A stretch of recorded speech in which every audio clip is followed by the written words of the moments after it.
Hi buddies, welcome to my style cooking channel. எல்லாரும் எப்படி இருக்கீங்க? நான் ரொம்பவே சூப்பராக இருக்கேன். எங்கள் ஊர் சைடில் பார்த்தீங்கன்னா பயங்கரமாக மழை பெஞ்சிட்ருக்கு. இந்த மழையில் வந்துட்டு நல்லா சூடான காஃபி அப்படின்னா டீ கூட வந்துட்டு பஜ்ஜி வச்சு சாப்பிட்டோம் அப்படின்னா ரொம்பவே சூப்பராக இருக்கும். இந்த மாதிரி மழை டைமில் நல்லா சூடாக வந்துட்டு எதனா ஒரு ஸ்நாக்ஸ் சாப்பிட்டா நல்லாயிருக்கும், அப்படி தான் வந்துட்டு நம்ம எல்லாருமே நினைப்போம். அதனால தான் இன்றைக்கி உங்கள் கூட நான் நார்மல் மிளகாய் பஜ்ஜி, அதுக்கப்புறம் வந்து ஸ்டஃப்டு மிளகாய் பஜ்ஜி எப்படி செய்யலாம் அப்படின்றத உங்கள் கூட நான் ஷேர் பண்ணியிருக்கேன்.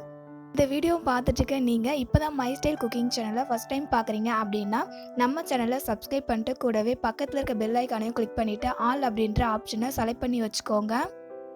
அப்போ தான் நான் டெய்லி அப்லோட் பண்ணுற ரெசிபிஸ் உங்களுக்கு நோட்டிஃபிகேஷனாக வரும், நீங்களும் மிஸ் பண்ணாமல் பார்க்க முடியும். இப்போ வாங்க டிலே பண்ணாமல் வீடியோக்குள்ளே போகலாம். ஃபஸ்ட்டு ஒரு பவுலில் 1.25 கப் அளவுக்கு கடலை மாவு எடுத்துக்கலாம். எந்த கப்பில் கடலை மாவு எடுத்தோமோ அதே கப்பில் 1/4 கப் அளவுக்கு அரிசி மாவு சேர்த்துக்கோங்க. அடுத்தது இது கூட பார்த்தீங்கன்னா நான் சின்ன ஸ்பூனில் வந்து மிளகாத்தூள் சேர்த்துக்கிறதால 1 டேபிள் ஸ்பூன் அளவுக்கு சேர்த்துருக்கேன். சப்போஸ் நீங்கள் பெரிய ஸ்பூனால் சேர்த்திங்க அப்படின்னா ஒரு 1/2 டேபிள் ஸ்பூன் அளவுக்கு சேர்த்துக்கோங்க.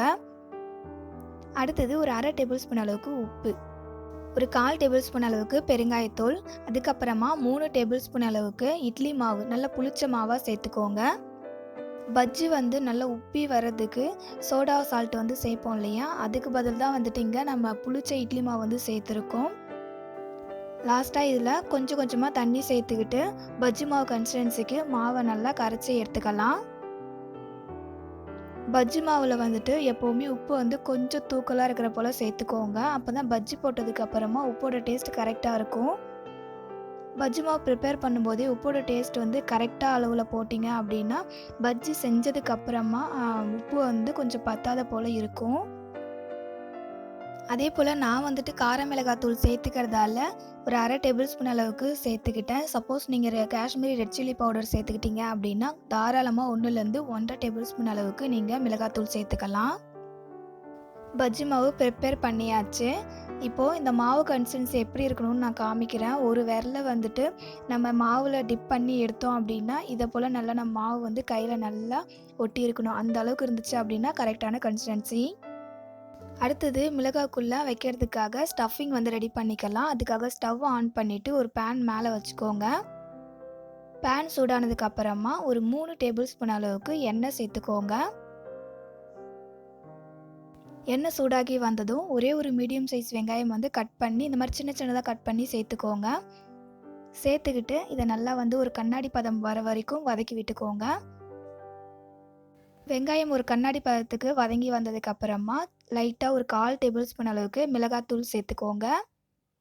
அடுத்தது இது கூட ஒரு 1/4 டேபிள் ஸ்பூன் அளவுக்கு கரம் மசாலா சேர்த்துக்கோங்க. அடுத்தது ஒரு 1/4 டேபிள் ஸ்பூன் அளவுக்கு உப்பு, இது கூடவே ஒரு 1/4 டேபிள் ஸ்பூன் அளவுக்கு மஞ்சத்தூள் சேர்த்துக்கிட்டு இது எல்லாத்தையும் நல்லா மிக்ஸ் பண்ணி விட்டுக்கோங்க. வெங்காயத்து கூட சேர்த்துக்கிட்ட மசாலாவுடைய பச்சை வாசனை கம்ப்ளீட்டாக போகிற வரைக்கும் வதக்கி விட்டுக்கலாம். ஏற்கனவே நம்ம சேனலில் வாழைக்காய் பஜ்ஜி, இதுக்கப்புறம் ஆனியன் போண்டா, ஆனியன் பக்கோடா, அதுக்கப்புறம் கருப்பு கொண்டக்கடலையை வச்சு பக்கோடா எப்படி செய்யலாம் அப்படின்ற ரெசிபிலாம் வந்துட்டு நம்ம சேனலில் அப்லோட் பண்ணியிருக்கேன்.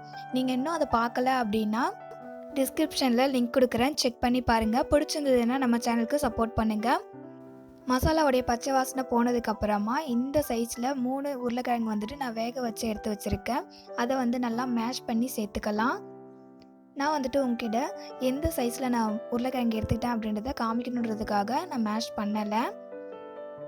உங்ககிட்ட காமிச்சிட்டு அதுக்கப்புறமா பேன்லேயே சேர்த்துக்கிட்டு மேஷ் பண்ணிக்கிட்டேன். நீங்கள் வந்துட்டு முன்னாடியே உருளைக்கிழங்கு வந்து மேஷ் பண்ணிக்கிட்டு பேனில் சேர்த்துக்கலாம்.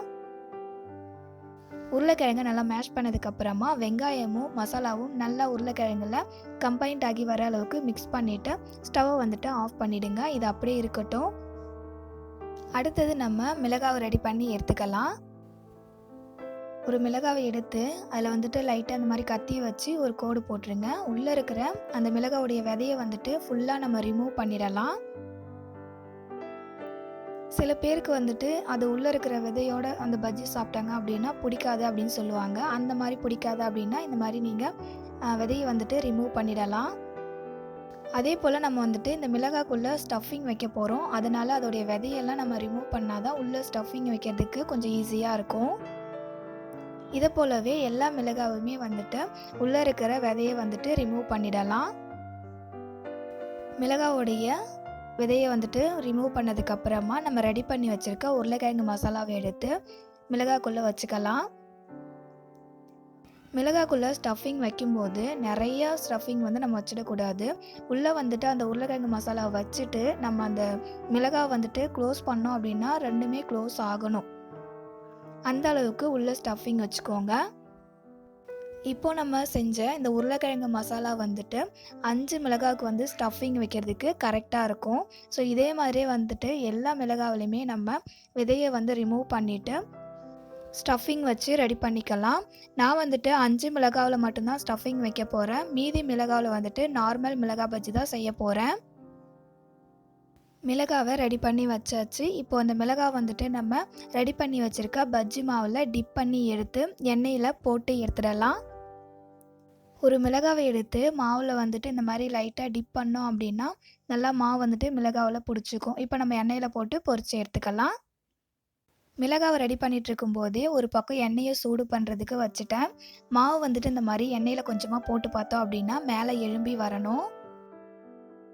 இப்போது எண்ணெய் வந்து நல்லா சூடாயிடுச்சு. மிளகாவை வந்துட்டு நம்ம மாவில் டிப் பண்ணி வச்சுருக்கோம் இல்லையா, அதை எடுத்து எண்ணெயில் போட்டு பொரித்து எடுத்துக்கலாம். ஒவ்வொரு மிளகாவையும் மாவில் டிப் பண்ணி எண்ணெயில் போட்டு பொரித்து எடுத்துக்கலாம். நம்ம சேனலில் நிறைய ரெசிபிஸ் அப்லோட் பண்ணியிருக்கேன். நீங்கள் இன்னும் அதெல்லாம் பார்க்காம மிஸ் பண்ணியிருந்தீங்க அப்படின்னா சேனலை செக் பண்ணி பாருங்கள். செக் பண்ணி பார்த்துட்டு உங்களுக்கு பிடிச்சிருந்தது அப்படின்னா நம்ம சேனலுக்கு சப்போர்ட் பண்ணுங்கள். உங்கள் ஃப்ரெண்ட்ஸ் அண்ட் ஃபேமிலி மெம்பர்ஸ்க்கும் ஷேர் பண்ணி சப்போர்ட் பண்ண சொல்லுங்கள். முக்கியமாக நீங்கள் இன்னும் நம்ம சேனலை சப்ஸ்கிரைப் பண்ணலை அப்படின்னா சப்ஸ்கிரைப் பண்ணிக்கோங்க. பஜ்ஜி ஒரு பக்கம் நல்லா வெந்து வந்ததுக்கப்புறமா மறுபக்கம் திருப்பி விட்டு எண்ணெயில் பொரித்து எடுத்துக்கோங்க. பஜ்ஜி எல்லா பக்கமும் நல்லா வெந்து வந்ததுக்கப்புறமா இதை எண்ணெயிலேருந்து எடுத்துடலாம். அவ்வளோதான் படிஸ், சூப்பரான மிளகாய் பஜ்ஜி நல்லா ஹெல்த்தியான ஒரு மெத்தடில் செஞ்சு முடிச்சாச்சு. கண்டிப்பாக இந்த வீடியோ உங்களுக்கு பிடிச்சிருக்குன்னு நினைக்கிறேன். பிடிச்சிருந்ததுன்னா வீடியோக்கு ஒரு லைக் கொடுத்துடுங்க.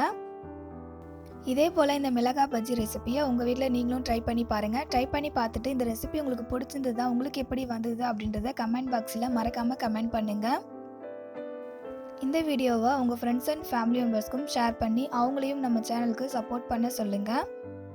இதை போலவே ஒரு சூப்பரான டேஸ்டியான வேறு ஒரு ரெசிபியோட நெக்ஸ்ட் வீடியோவில் மீட் பண்ணலாம். பட் தேங்க்யூ ஃபார் யுவர் வாட்சிங்.